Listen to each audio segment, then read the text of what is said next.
میرا شوہر مجھے اپنے ساتھ پارٹی میں لے کر گیا تھا۔ یہ ہماری شادی کے بعد پہلی پارٹی تھی جو میرے شوہر کے دوستوں نے ہمارے لیے رکھی تھی۔ پارٹی بہت ہی خوبصورت تھی، بالکل ویسے ہی جیسے میں خوابوں میں سوچا کرتی تھی۔ میں ایک مڈل کلاس فیملی سے تھی، اس لیے شادی کے بعد ایسی پارٹیز میں جانا میرے لیے بہت خاص بات تھی، اور میرا ایک خواب بھی تھا۔ میں ہمیشہ ایسی ہی زندگی چاہتی تھی۔ کافی دیر تک موج مستی چلتی رہی، ایک دوسرے کے ساتھ سلو میوزک پہ ڈانس بھی ہوا، کھانا بھی۔ اس کے بعد سب دوست اپنی بیویوں کو لے کر ایک طرف بیٹھ گئے۔ ہنسی مذاق کا دور شروع ہو چکا تھا، اور پھر اتنے میں میرے شوہر کے دوست سہیل کی بیوی ایک خوبصورت کانچ کا باؤل لے کے آئی۔ چلو بھائی، سب جلدی جلدی اپنی گاڑی کی چابیاں اس میں ڈالو۔ اس نے مسکراتے ہوئے ایک ادا سے یہ بات کہی تھی، پر وہاں پہ موجود سبھی لوگوں کے چہرے پہ مسکراہٹ آ گئی تھی، جبکہ میں سمجھ ہی نہ سکی کہ یہ کیا ہو رہا ہے۔ کافی دیر سے وہ لوگ مختلف گیمنگ کر رہے تھے، اس لیے مجھے لگا کہ یہ بھی کوئی گیم ہوگا۔ میں بڑی دلچسپی کے ساتھ سب کو دیکھنے لگی۔ سب اپنی اپنی گاڑی کی چابیوں کو اس کانچ کے باؤل میں ڈالتے چلے گئے۔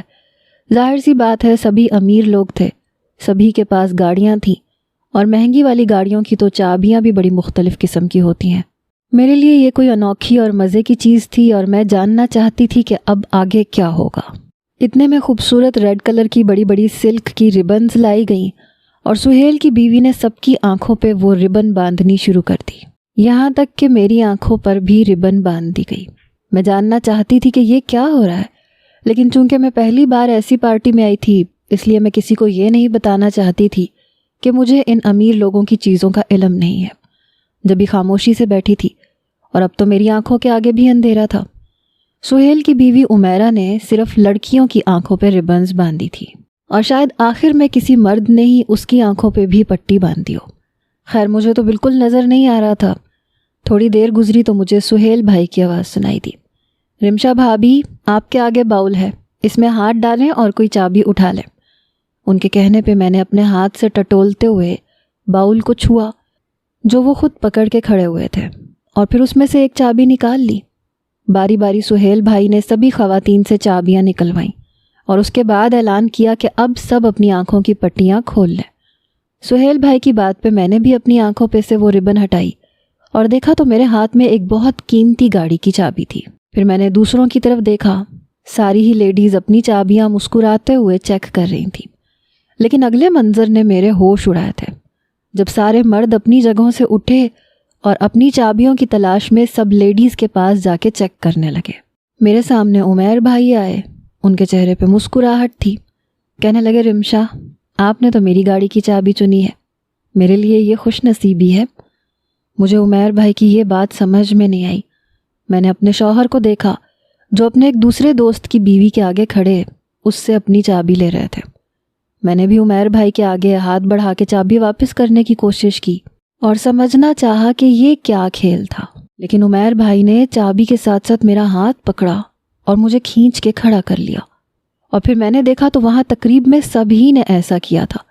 جس عورت کے ہاتھ میں جس مرد کی چابی آئی تھی وہ اسی کے ساتھ کھڑی تھی اور مسکرا رہی تھی، جبکہ میرے چہرے پہ مسکراہٹ بالکل غائب ہو چکی تھی۔ میں سمجھنے کی کوشش کر رہی تھی کہ میری نظر میرے شوہر کی طرف پڑی، جو میرے بجائے اپنے ساتھ کھڑی فروا میں مگن تھا۔ عمیر بھائی نے میرا ہاتھ تھاما اور مجھے اندر کی طرف لے جانے لگے۔ میں نے گھبرا کے ان کے ہاتھ سے اپنا ہاتھ چھڑوانا چاہا اور پوچھا کہ یہ سب کیا ہے، تو جو کچھ عمیر بھائی نے بتایا وہ سن کے میرے قدموں تلے سے زمین نکل گئی۔ اس رات صرف چابیاں ہی عدل بدل نہیں ہوئی تھیں، بلکہ کون ہے یہ لڑکا؟ یونیورسٹی کے کیفیٹیریا میں بیٹھے میری نظر سامنے والے ٹیبل پہ گئی تھی، جہاں ایک لڑکا بیٹھا مستقل مجھے دیکھ کے مسکرا رہا تھا۔ میری دوست نے پلٹ کے ایک نظر ڈالی، کہنے لگی، یہ سلطان ہے، عجیب آوارہ مزاج کا لڑکا ہے، ہر لڑکی پہ ہی عاشق نظر آتا ہے۔ سر جھٹکتے میری دوست نے منہ میں اور بھی بہت کچھ کہا تھا، اور پھر لنچ ختم کرتے ہی ہم دونوں کیفیٹیریا سے باہر چلے آئے تھے، لیکن اپنی پشت پہ مجھے اس کی نگاہوں کی تپش محسوس ہوتی رہی تھی۔ میں نے بس ایک نظر پلٹ کے اسے دیکھا تو اس کی مسکراہٹ گہری ہو گئی اور میں خاموشی سے اپنی دوست کے ساتھ کلاس میں چلی گئی، لیکن وہ میرے حواسوں پہ چھا چکا تھا۔ اس کی پرسنالٹی، اس کی نگاہیں، اس کی مسکراہٹ، سب کچھ ہی بہت مختلف تھا۔ یونیورسٹی آف ہوئی تو مریم اپنے پوائنٹ میں بیٹھ کے چلی گئی، لیکن رمشا کا پوائنٹ ابھی نہیں پہنچا تھا، اسی لیے وہ انتظار میں کھڑی تھی۔ جبھی اسے اپنے پیچھے سے ایک بھاری مردانہ آواز سنائی دی، بہت خوبصورت ہیں آپ کی آنکھیں۔ اس نے چونک کے پلٹ کے دیکھا، اس کے بالکل پیچھے سلطان کھڑا ہوا تھا۔ نہ جانے وہ کب آیا تھا۔ رمشا نے ادھر ادھر چور نگاہوں سے دیکھا، سب لوگ اپنے اپنے راستوں پہ چل رہے تھے، کسی کی توجہ ان کی طرف نہیں تھی، لیکن پھر بھی رمشا کے دل کی دھڑکن تیز ہو گئی۔ اس نے آج تک کبھی بلا ضرورت یونیورسٹی کے کسی لڑکے سے بات نہیں کی تھی۔ رمشا نے بنا جواب دیے نظریں پھیری تھیں۔ آپ کی ایک ہی نظر میں نے آپ کی آنکھوں کا رنگ بھی دیکھ لیا اور اس میں چھپے خواب بھی۔ آپ کی آنکھیں بھی آپ ہی کی طرح گہری ہیں۔ سلطان کے گھمبیر لہجے پہ رمشا ایک دم ہی گڑبڑا گئی تھی۔ میں نے کب آپ کو دیکھا؟ اس نے جھیمتے ہوئے نظریں جھکا لی۔ سلطان نے کہا لگایا، جیسے اس کی جھجک اور انکار پہ مزید مزہ آیا ہو۔ اگر آپ نے مجھے نہیں دیکھا تو پھر مجھے کیسے پتہ چلا کہ آپ کی آنکھیں کتنی خوبصورت ہیں؟ کیفیٹیریا سے باہر نکلتے ہوئے آپ نے جو ایک نگاہ مجھ پہ ڈالی تھی نا، بس وہی میرے لیے قیامت تھی۔ یہ جملہ سنتے ہی رمشا کے گال سرخ ہو گئے۔ بنا کچھ کہے وہ فوراً تیز قدم کرتے ہوئے آگے کی طرف بڑھ گئی۔ نہ جانے کیوں ابھی تک یونیورسٹی کا پوائنٹ نہیں آیا تھا۔ تھوڑا آگے چلنے کے بعد اسے پوائنٹ نظر آیا اور جان میں جان آئی۔ وہ تیزی سے پوائنٹ میں بیٹھ گئی، لیکن دل بہت تیزی سے دھڑک رہا تھا۔ سلطان کی نگاہیں، اس کا لہجہ، یہ سب کچھ رمشا کے لیے بالکل نیا اور مختلف تھا۔ سارا راستہ وہ اپنے آپ سے جھگڑتی رہی کہ اس نے سلطان کو کوئی سخت جواب کیوں نہیں دیا جو اس کی فضول گفتگو برداشت کی۔ تھکی ہاری گھر پہنچی تو بستر پہ لیٹتے ہی اسے نیند آ گئی۔ رات تک وہ سب کچھ بھول کے پڑھائی میں مگن ہو چکی تھی، مگر سلطان باز آنے والا نہیں تھا۔ اگلے دن کیفے کے باہر، پھر کوریڈور میں، اور کبھی کلاس کے بعد، وہ جیسے ہر جگہ اس کے راستے میں آ جاتا۔ رمشا کے اندر ایک انجانی کشمکش شروع ہو گئی تھی۔ وہ مستقل اسے نظر انداز کر رہی تھی، لیکن بار بار سلطان کا چہرہ اس کے آگے آ رہا تھا۔ یہ کیوں تمہارے پیچھے پڑ گیا ہے؟ کوئی بات ہوئی ہے کیا تمہاری اس سے؟ مریم نے اسے گہری نگاہوں سے دیکھا اور رمشا نے گھبرا کے نفی میں سر ہلایا تھا۔ یہ لڑکا سیریس نہیں ہے رمشا، یہ ہر لڑکی سے بات کرتا ہے، ہر ایک پہ ڈورے ڈالتا ہے، تم اس کے چکر میں مت آنا۔ نہ جانے مجھے کیوں ایسے لگ رہا ہے کہ یہ اب اپنا اگلا شکار تمہیں بنانے والا ہے، تبھی تو تمہارے آگے پیچھے منڈلا رہا ہے۔ رمشا نے مریم کی باتوں پہ بس ہاں میں سر ہلایا تھا اور خود کو کتابوں میں مصروف کر لیا تھا، لیکن اگلے دن اتفاق سے مریم نے بنا بتائے چھٹی کر لی اور رمشا بالکل تنہا ہو گئی۔ مریم کے بغیر اس کا بالکل بھی دل نہیں لگتا تھا، اس لیے کلاس چھوڑتے وہ سیدھا لائبریری پہنچی اور ایک خاموش کونے میں بیٹھ گئی۔ گھر واپس جانے کا اس کا دل ہی نہیں چاہتا تھا۔ اسے نہ اپنا گھر پسند تھا اور نہ ہی اپنے حالات۔ وہ ایک مڈل کلاس گھرانے کی لڑکی تھی جو قسمت سے اس بڑی یونیورسٹی تک پہنچ گئی تھی۔ یہاں ہر طرف اے سی چلتا تھا، ٹھنڈا ماحول تھا، پرسکون جگہ تھی، جبکہ اس کے گھر میں اس کے ماں اور باپ کے جھگڑوں میں ہی کمی نہیں آتی تھی۔ پھر کبھی لائٹ کا مسئلہ ہوتا، کبھی چھوٹے بہن بھائیوں کے جھگڑے۔ اسی لیے اسے یونیورسٹی اپنے گھر سے زیادہ پسند تھی، اور خاص کر لائبریری۔ اسے بیٹھے کچھ ہی دیر گزری تھی کہ سلطان آ گیا۔ وہ اس کے بالکل سامنے والی چیئر پہ آ کے بیٹھا اور نگاہیں سیدھی اس کے چہرے پہ جمائیں۔ رمشا ایک لمحے کے لیے کنفیوز ہو گئی، لیکن اس سے پہلے کہ وہ اپنی جگہ سے اٹھتی، سلطان نے اسے مخاطب کر لیا۔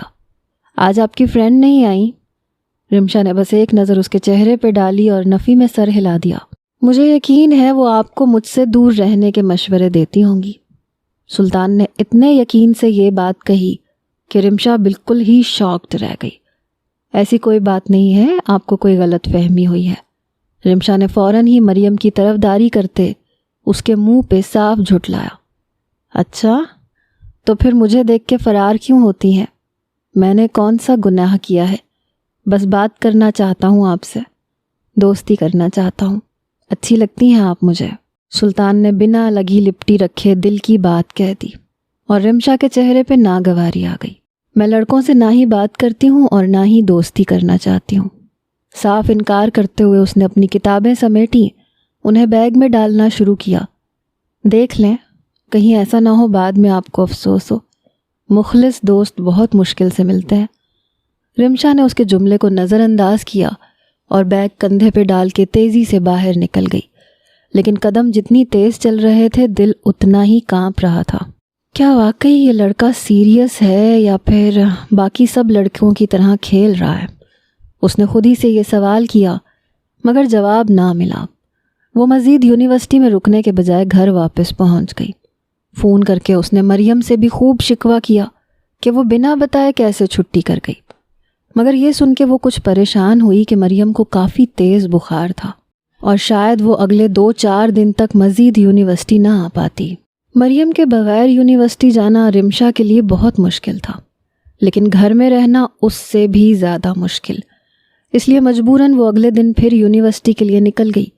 بڑی بے دلی سے اس نے پہلا لیکچر اٹینڈ کیا اور لیکچر ختم ہوتے ہی جیسے ہی وہ کلاس سے نکلی، سلطان ایک طرف کھڑا اس کا راستہ روک چکا تھا۔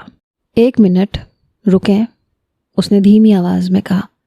رمشا نے غصے سے اسے دیکھا کیونکہ ارد گرد کے اسٹوڈنٹس کی نظریں اب ان دونوں پہ ہی جمی ہوئی تھیں۔ دیکھیں، مجھے آپ سے کوئی بات نہیں کرنی، براہ کرم میرا پیچھا نہ کریں۔ آپ کو برا لگتا ہے تو میں پیچھے نہیں آؤں گا، لیکن یہ سوچ لیجئے گا کہ شاید زندگی نے آپ کو ایک ایسا شخص دینے کی کوشش کی ہے جو واقعی مخلص ہے۔ یہ کہہ کے وہ پلٹ گیا۔ رمشا کے قدم رک گئے، دل ایک پل کے لیے نرم پڑا، لیکن اس نے فوراً خود کو سنبھالا۔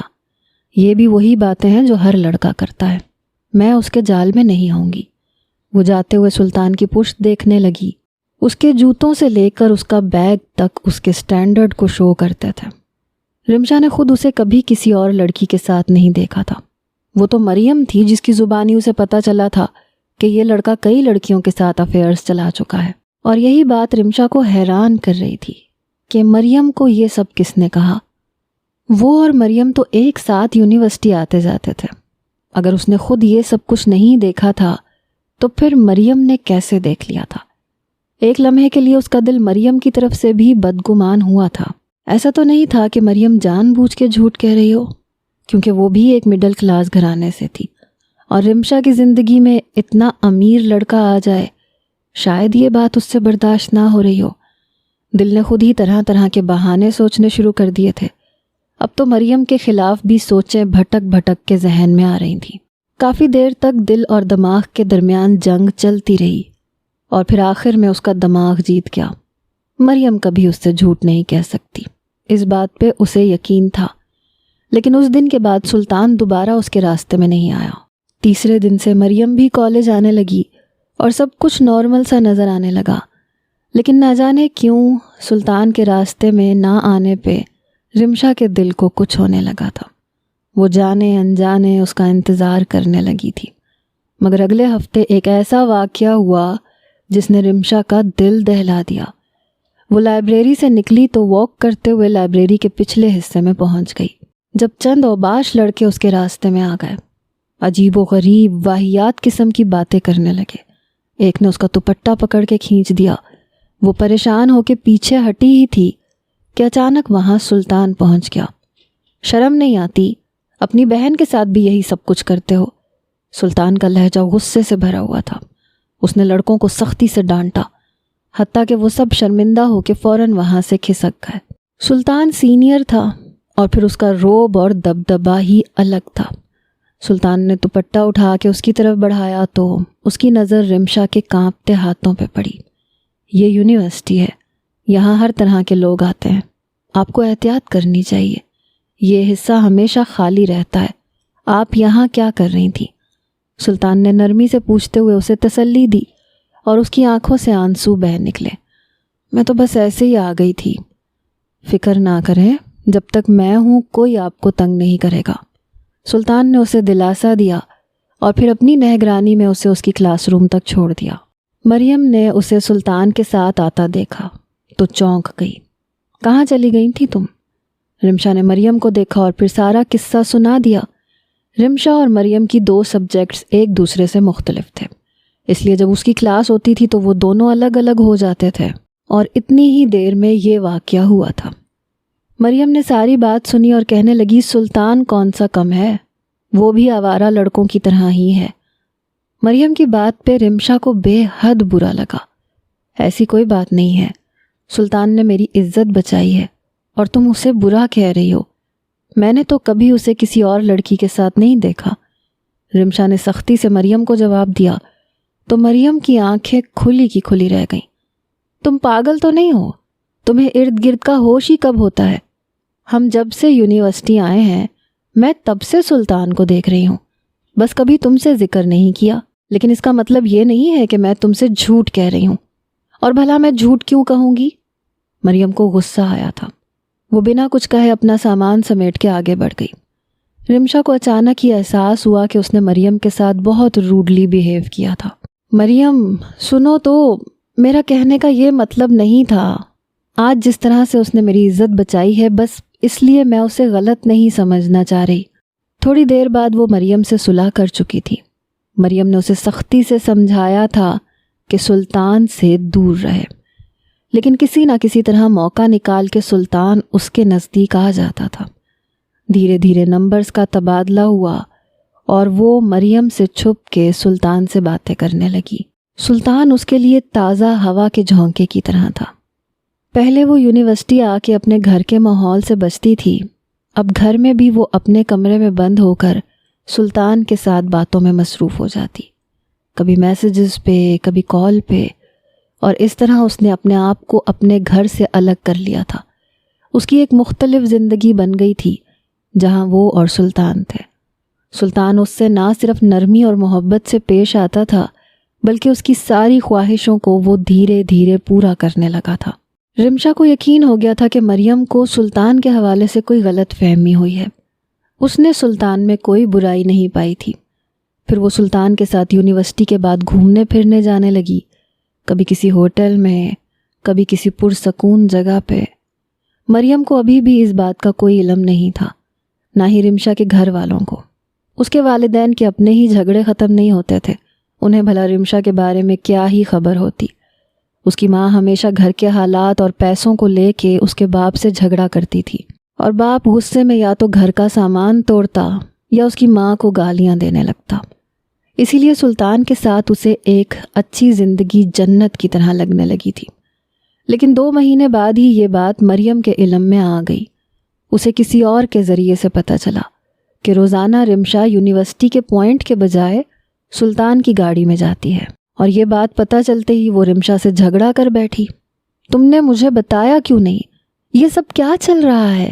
میں نے کہا تھا نا سلطان سے دور رہو، وہ ایک بگڑا ہوا رئیس زادہ ہے، وہ کب تمہیں استعمال کر کے پھینک دے گا تمہیں خبر بھی نہیں ہوگی۔ بہتر یہ ہے کہ تم سلطان سے دور رہو، ورنہ میں انکل اور آنٹی کو اس بارے میں خبردار کر دوں گی۔ مریم نے سختی سے اسے تنبیہ کی تھی، اور اس کی اس بات پہ رمشا کا غصہ آسمان کو پہنچا۔ تم ہوتی کون ہو بار بار سلطان کے حوالے سے ایسی بات کہنے والی؟ اور تمہیں جسے بتانا ہے بتا دو۔ سلطان مجھ سے محبت کرتا ہے اور جلد ہی وہ مجھ سے شادی کرنے والا ہے۔ جانتی ہوں میں تمہیں تکلیف کس بات کی ہے۔ سلطان جیسا پیسے والا شخص، خوبصورت اور ہینڈسم، میری محبت میں گرفتار ہو گیا۔ بس یہی ایک بات تم سے برداشت نہیں ہو رہی نا؟ رمشا نے وہی زبان بولی تھی جو سلطان نے اسے سکھائی تھی، اور مریم دم بخود رہ گئی تھی۔ ایک دن تم بہت پچھتاؤ گی رمشا، اور اس دن تمہیں میری بات یاد آئے گی۔ یاد آئیں گی میری باتیں۔ میں نے دوستی کا فرض نبھایا ہے اور تمہیں برائی سے روکنے کی کوشش کی ہے، لیکن اگر تم خود گندے دلدل میں اترنے کی خواہش مند ہو تو شوق سے اترو، میرا تم سے کوئی واسطہ نہیں۔ رمشا نے اپنے ہاتھوں سے اپنی مخلص سہیلی کو کھو دیا تھا، اور مریم اسے چھوڑ کے آگے بڑھ گئی تھی۔ رمشا نے نہ اسے منانے کی کوشش کی تھی اور نہ اس کے پیچھے جانے کی۔ اس کے لیے اب سلطان کا ساتھ ہی کافی تھا۔ اس نے سلطان کو اپنے اور مریم کے جھگڑے کے بارے میں بتایا تو سلطان مسکرا دیا۔ جلتی ہے تمہاری دوست تم سے، اور کوئی بات نہیں ہے۔ میں رشتہ بھیجنا چاہتا ہوں تمہارے گھر، اپنے گھر والوں کو بتا دو، جب ہماری شادی ہوگی تو اس کا منہ خود ہی بند ہو جائے گا۔ سلطان نے رمشا کے بالوں میں ہاتھ پھیرتے ہوئے محبت سے سیدھا رشتہ بھیجنے کی بات کی، تو رمشا کو اس کی محبت پہ واقعی یقین آ گیا۔ رمشا نے اپنے گھر والوں کو سلطان کے بارے میں بتا دیا۔ اس کے ماں باپ تو ویسے ہی آپس میں ایک دوسرے سے جھگڑے میں مصروف رہتے تھے، انہیں اس بات سے کوئی غرض نہیں تھی کہ ان کی اولاد کس راستے پہ جا رہی ہے۔ اس کے باپ نے کہا کہ ٹھیک ہے، بلوا لو، ہمیں کوئی اعتراض نہیں ہے۔ سلطان کا بڑا بھائی اس کی طرف سے رشتہ لے کے آیا تھا۔ سلطان کے والدین نہیں تھے، بڑے بھائی اور بھابھی ایک علیحدہ گھر میں رہتے تھے۔ سلطان کا اپنا ایک گھر تھا، خاندانی رئیس زیادہ تھا، اس لیے کسی چیز کی کوئی کمی نہیں تھی۔ یہ سب دیکھتے ہوئے رمشا کے والدین نے خود ہی اسے رخصت کر دیا، حالانکہ رمشا کا بھی لاسٹ سیمسٹر باقی تھا، لیکن سلطان نے پھر بھی شادی میں دیر نہیں کی تھی۔ اس نے اپنے اکیلے پن کا کہہ کے رمشا کے والدین کو راضی کیا اور اسے رخصت کروا کے اپنے گھر لے آیا۔ رمشا نے اپنی شادی میں مریم کو انوائٹ تک نہیں کیا تھا۔ اسے مریم پہ بہت غصہ تھا۔ اسے اس بات کا یقین ہو چلا تھا کہ مریم سلطان کی شان و شوکت دیکھ کر اس کی قسمت سے جلنے لگی ہے۔ شادی ہو کے وہ اتنے خوبصورت عالی شان محل میں پہنچی کہ اس کی دنیا ہی بدل گئی تھی۔ ہر وہ قیمتی اور مہنگی چیز اسے حاصل ہو گئی تھی جس کی وہ تمنا رکھتی تھی۔ اپنی باہوں میں بھرتے ہوئے سلطان نے اسے اپنی محبت کا یقین دلایا تھا اور اس سے وعدہ کیا تھا کہ میں ساری زندگی اسے یوں ہی چاہوں گا۔ لیکن شادی کی پہلی رات ہی رمشا کی جان نکل گئی تھی۔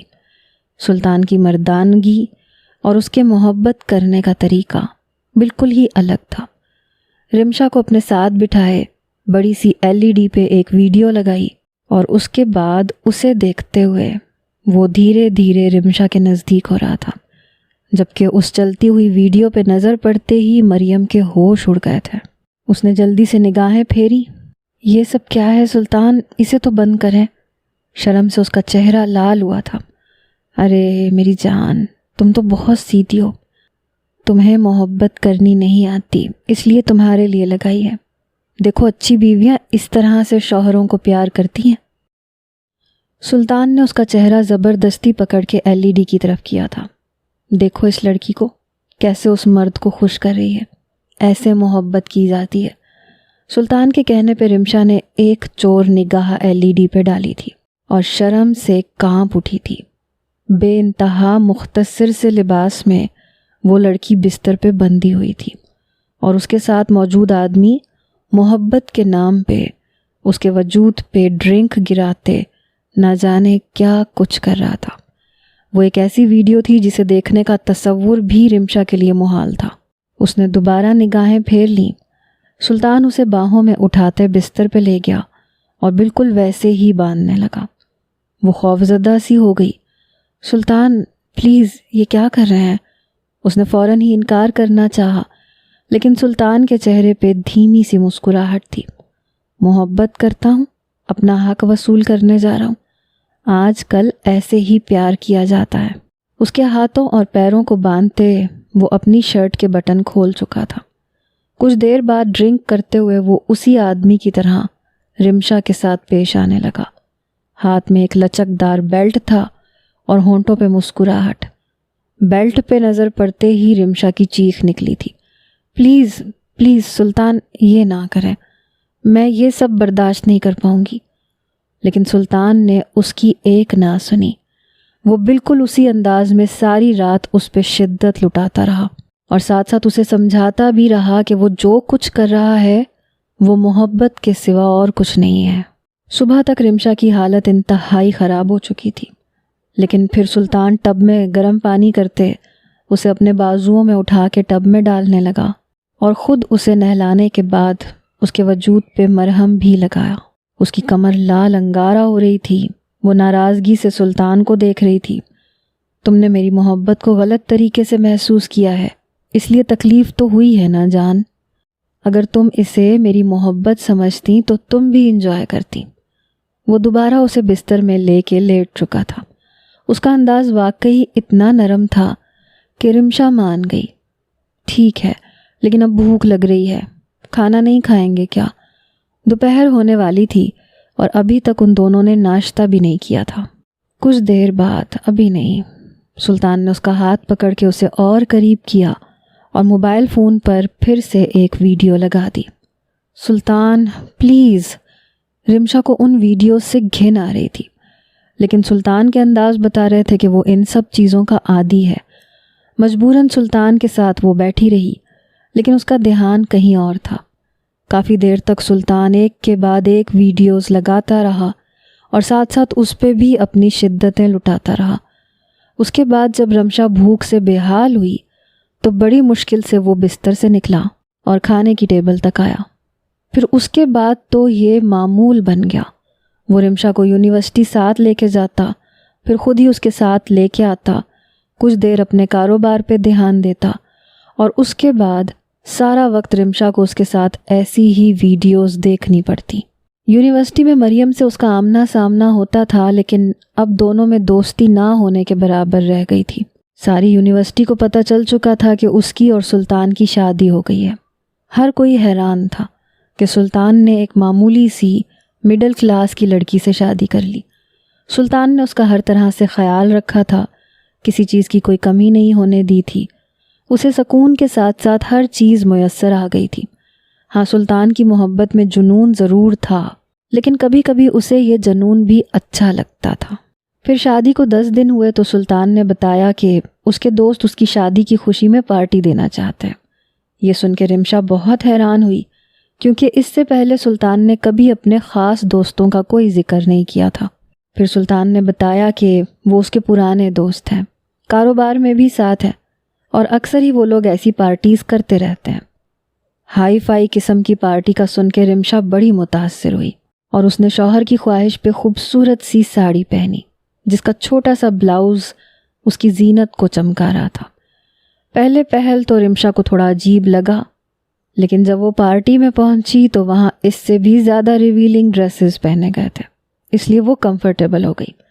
پارٹی میں سب کچھ بہت اچھا چل رہا تھا۔ کافی دیر تک وہ لوگ انجوائے کرتے رہے، مختلف گیمز ہوتی رہیں، سارے ہی کپلز بہت زیادہ خوش اور ایکسائٹڈ تھے، اس لیے وہ بھی سلطان کے ساتھ بالکل کمفرٹیبل ہو چکی تھی کہ جب ہی باؤل میں چابیاں ڈال کے ایک عجیب کھیل کھیلا گیا۔ ایک چابی اس نے بھی نکال لی، جس کے بدلے میں اس کے سامنے اس کے شوہر کا دوست کھڑا ہوا تھا۔ وہ سمجھ نہیں پائی کہ اس سب کا مطلب کیا ہے، اور عمیر اس کا ہاتھ پکڑ کر اندر کی طرف بڑھنے لگا۔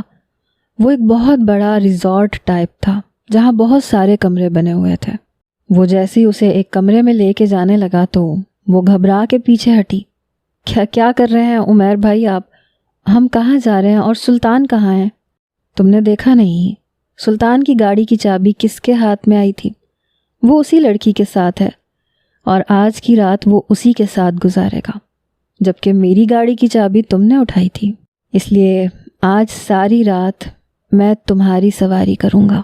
عمیر نے ہنستے ہوئے اسے ایک ایسا گھناؤنا سچ بتایا جسے سن کے اس کے رونگٹے کھڑے ہو گئے۔ کیا مطلب ہے آپ کا؟ کیا کہہ رہے ہیں آپ؟ اتنی بھی انجان نہ بنو۔ اب ایسا تو نہیں کہ تمہیں سیدھی سی بات نہ سمجھ سکو رمشا، وائف سویپنگ کا پتہ ہے تمہیں؟ عمیر بازو باندھے مسکراتے ہوئے غور سے اس کے چہرے کو دیکھ رہا تھا، اور رمشا کے چہرے پہ ایک رنگ آ کے گزر گیا تھا۔ یہ تو اس نے سن رکھا تھا کہ امیر لوگ اس طرح کی شغل بازیاں کرتے ہیں جو سراسر گناہ ہے، لیکن یہ کبھی نہیں سوچا تھا کہ کسی دن وہ بھی ایسے ہی کسی گندے فعل کا حصہ بنے گی۔ وہ گھبرا کے پیچھے ہٹی۔ نہیں، ایسا کیسے پاسبل ہے؟ سلطان مجھ سے محبت کرتے ہیں، میں ان کی بیوی ہوں۔ وائف سویپنگ جیسی کوئی بات ممکن ہی نہیں ہے۔ یقیناً آپ لوگ مذاق کر رہے ہیں نا مجھے تنگ کرنے کے لیے۔ رمشا کو نہ جانے کیوں ایسے لگ رہا تھا جیسے اس کے ساتھ پرینک کیا جا رہا ہے، لیکن جو کچھ عمیر کی آنکھوں میں نظر آ رہا تھا وہ اسے خوفزدہ کر دینے کو کافی تھا۔ مجھے پرینک کرنے کی بھلا کیا ضرورت ہے؟ یہاں یہی سب کچھ ہوتا ہے۔ جب سلطان کی شادی نہیں ہوئی تھی تب وہ یونیورسٹی کی کسی نہ کسی لڑکی کو اپنے ساتھ لے کے آتا تھا، اور اس پارٹی میں ایسے بہت سے کپلز ہیں جو در حقیقت کپل نہیں ہیں، صرف اس لیے کپل بن کے یہاں آتے ہیں تاکہ انجوائے کر سکیں۔ شادی سے پہلے سلطان دوسری لڑکیوں کو یہاں لے کے آتا تھا تاکہ کپل ایکسچینج ہو سکیں، اور اب وہ تمہیں لے کے آیا ہے۔ چلو اب ٹائم ویسٹ نہ کرو، کافی سارا وقت تو ویسے ہی نکل گیا ہے، یوں ہی صبح ہو جائے گی، پھر مزہ بھی نہیں آئے گا۔ اور جہاں تک تمہاری بات ہے تو سلطان نے بتایا ہے کہ وہ تم سے کس طرح کی محبت کرتا ہے، اور اس نے تمہیں پوری طرح سے تیار کر رکھا ہے۔ تم ہر طرح کا تعلق برداشت کر سکتی ہو، اور پیار بھی۔ میں بھی تمہیں ویسے ہی پیار کروں گا جیسے سلطان کرتا ہے۔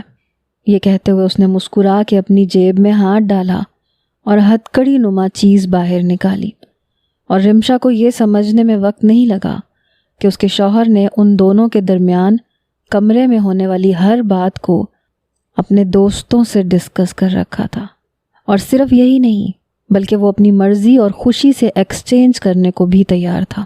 رمشا پر یہ بات قیامت کی طرح تھی۔ مجھے تھوڑے سے وقت سلطان سے بات کرنی ہے۔ وہ الٹے قدموں وہاں سے باہر نکلی، لیکن سلطان کہیں نظر نہیں آ رہا تھا۔ عمیر اس کے پیچھے ہی چلا آیا۔ سلطان اس کمرے میں ہے۔ خود سے وہ اسے ایک کمرے کی طرف اشارہ کر کے بتانے لگا۔ وہ تیزی سے دوڑتی ہوئی گئی اور کمرے کا دروازہ زور سے بجانے کی کوشش کی، لیکن دروازہ ہاتھ رکھتے ہی کھل گیا۔ شاید اسے بند کرنے کی زحمت بھی نہیں کی گئی تھی۔ دروازہ کھلتے ہی اندر کے منظر نے رمشا کے قدموں تلے سے زمین کھینچ لی تھی۔ اس کا شوہر کسی اور کو باہوں میں بھرتے بستر پہ لیٹ چکا تھا۔ سلطان، یہ سب کیا ہے؟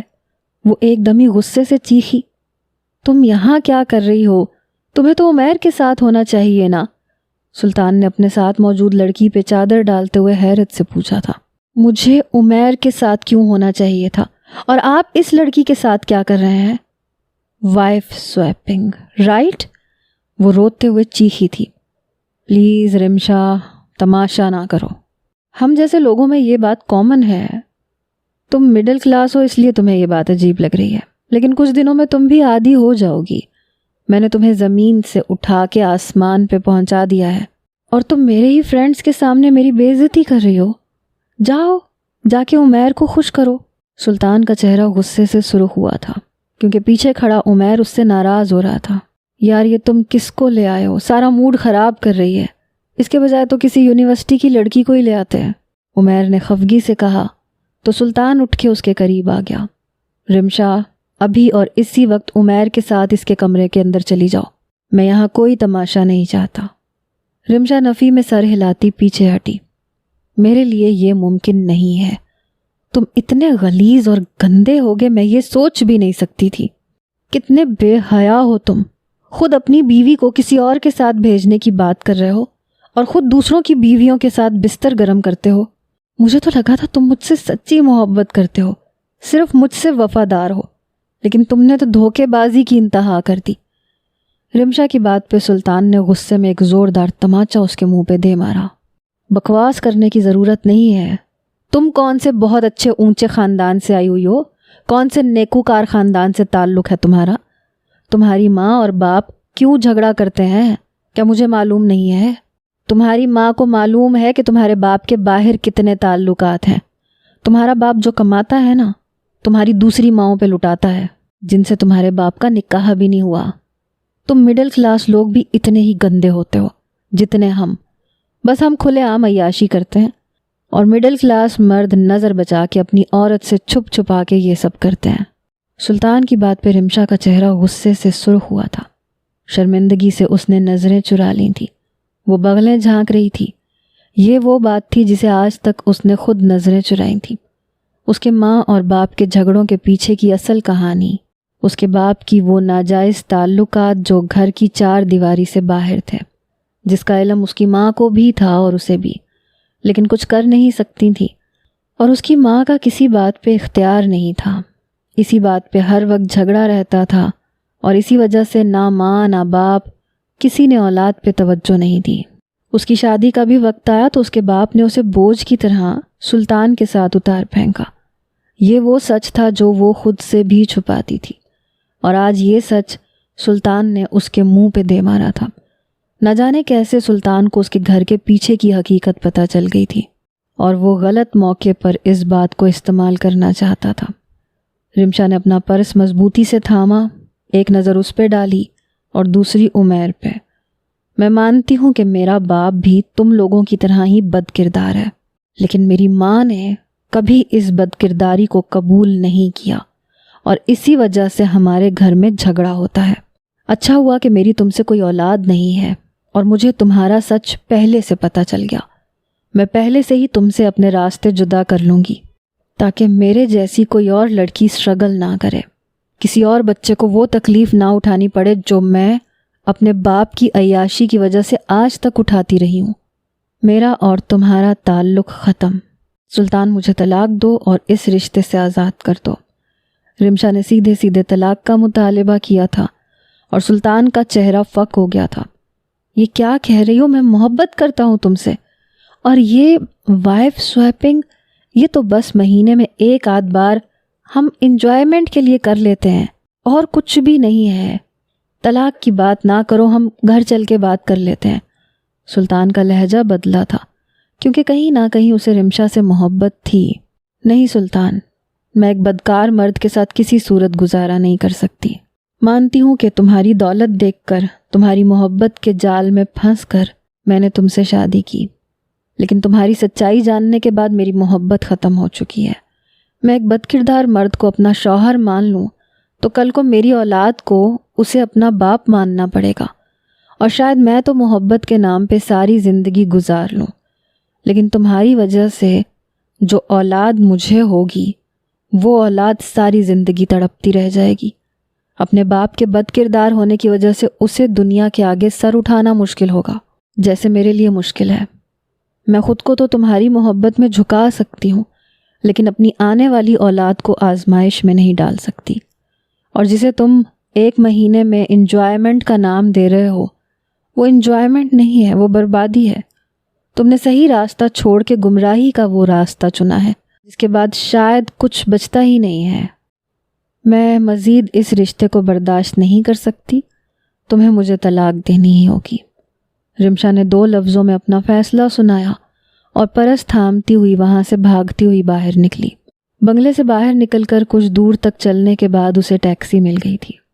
ٹیکسی لے کر وہ اپنے والدین کے گھر پہنچی تھی.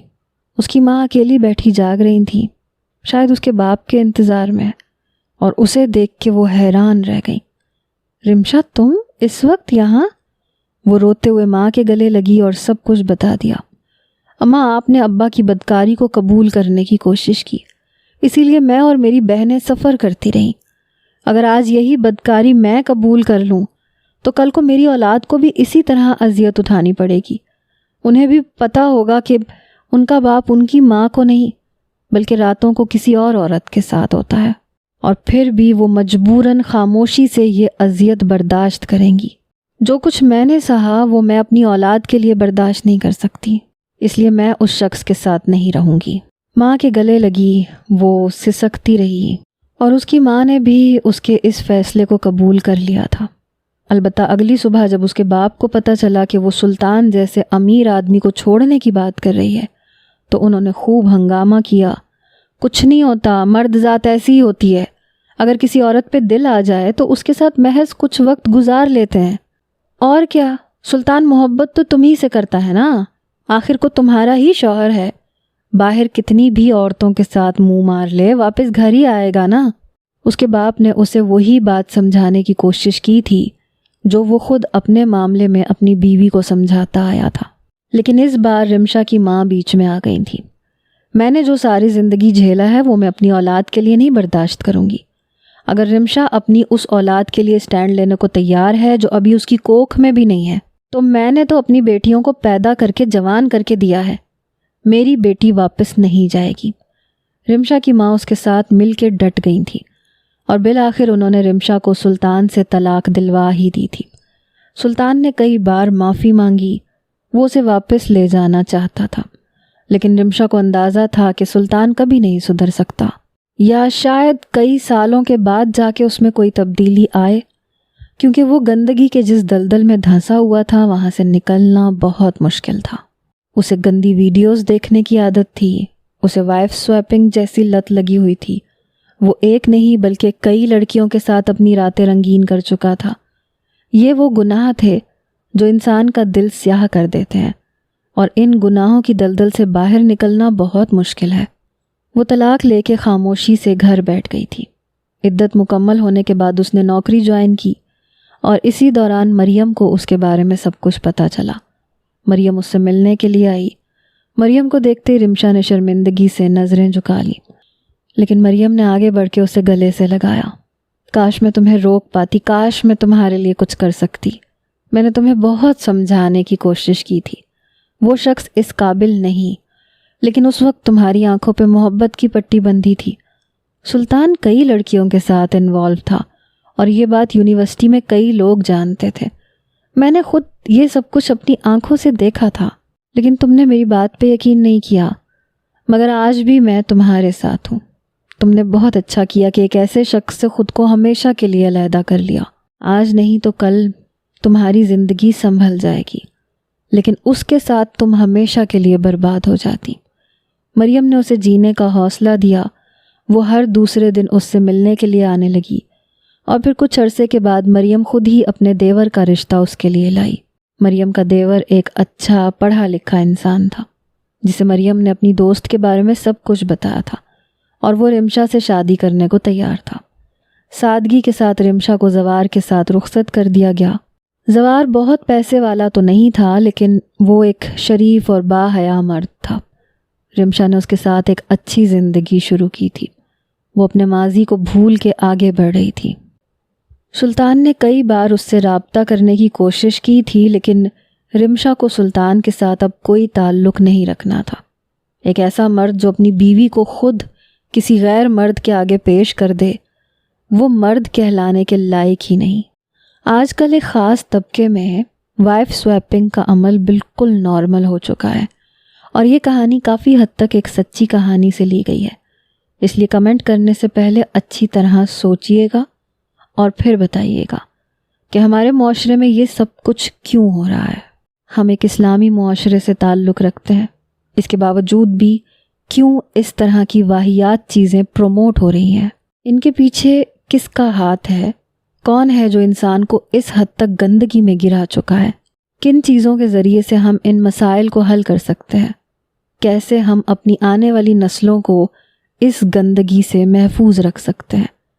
اپنی رائے کا اظہار ضرور کیجیے گا۔